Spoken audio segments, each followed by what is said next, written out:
नमस्कार दोस्तों। भगवान गणेश को समर्पित आश्विन माह के कृष्ण पक्ष की चतुर्थी तिथि का सनातन धर्म के लोगों के लिए खास महत्व है, जिसे देश के कई राज्यों में विघ्नराज संकष्टी चतुर्थी के नाम से भी जाना जाता है। इस दिन व्रत और पूजा के साथ साथ कथा सुनना व पढ़ना भी जरूरी होता है। चलिए जानते हैं विघ्नराज संकष्टी चतुर्थी व्रत की सही कथा के बारे में। सनातन धर्म के लोगों के लिए विघ्नराज संकष्टी चतुर्थी व्रत का विशेष महत्व है, जो आश्विन मास की चतुर्थी तिथि के दिन रखा जाता है। ये दिन भगवान गणेश को समर्पित है। इस दिन व्रत रखने के साथ साथ गणपति बप्पा की पूजा की जाती है। इससे घर परिवार में सुख शांति बनी रहती है। साथ ही बप्पा के आशीर्वाद से सभी दुख दर्द का अंत होता है। वैदिक पंचांग के अनुसार इस साल आश्विन मास की चतुर्थी तिथि यानी विघ्नराज संकष्टी चतुर्थी का व्रत 21 सितंबर को रखा जाएगा।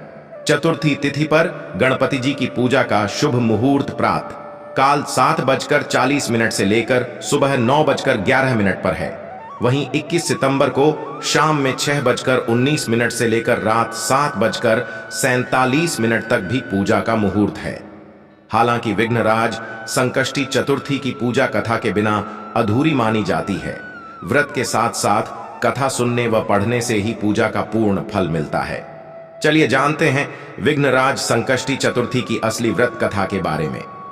विघ्नराज संकष्टी चतुर्थी व्रत की कथा पौराणिक कथाओं के अनुसार दानवीर दैत्यराज बलि के 100 प्रतापी पुत्र में से बाणासुर भी एक था, जिसने भगवान शिव की कठिन तपस्या की थी। बाणासुर की एक बेटी भी थी, जिसका नाम उषा था। एक दिन उषा को सपना आया कि वो अपने होने वाले पति अनिरुद्ध से दूर जा रही हैं। इस सपने के बाद से ही वो विचलित हो गई। उन्होंने अपनी सहेली चित्रलेखा से कहा कि त्रिभुवन में रहने वाले सभी लोगों के चित्र बनवाएं, जिसमें से वो अनिरुद्ध को पहचान पाए। चित्रलेखा ने चित्र को बनवाकर उषा को दे दिया। उषा ने एक चित्र को देखते हुए कहा, ये वो ही है जिसके साथ सपने में मेरा पाणी ग्रहण हुआ था। इसके बाद उषा ने अपनी सहेली को उसे ढूंढने का आदेश दिया। अपनी सखी के कहने पर चित्रलेखा ने कई स्थानों पर अनिरुद्ध को ढूंढा। कई दिनों बाद द्वारकापुरी में अनिरुद्ध मिला, जिसके बाद उसे बाणासुर नगरी लाया गया। अनिरुद्ध के गुम होते ही राजा प्रद्युम्न अपने पुत्र के शोक में चले गए। तब दुखी रुक्मिणी ने भगवान कृष्ण से कहा, हमारे पौत्र का किसी ने हरण किया है या वो अपनी इच्छा से गया है? कृपया बताइए, नहीं तो मैं अपने प्राण त्याग दूंगी। रुक्मिणी की बातें सुनकर श्री कृष्ण जी ने यादवों की सभा बुलाई, जहां पर उन्होंने लोमश ऋषि के दर्शन करके उन्हें सारी घटना के बारे में बताया।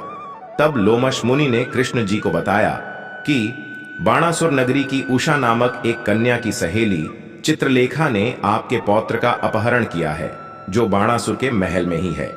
इसी के आगे उन्होंने कहा, आप आश्विन मास में आने वाली कृष्ण पक्ष की चतुर्थी तिथि का अनुष्ठान कीजिए। इस व्रत को करने से आपका पौत्र वापस आ जाएगा। श्री कृष्ण ने विघ्नराज संकष्टी चतुर्थी का व्रत रखा और विधि पूर्वक पूजा भी की।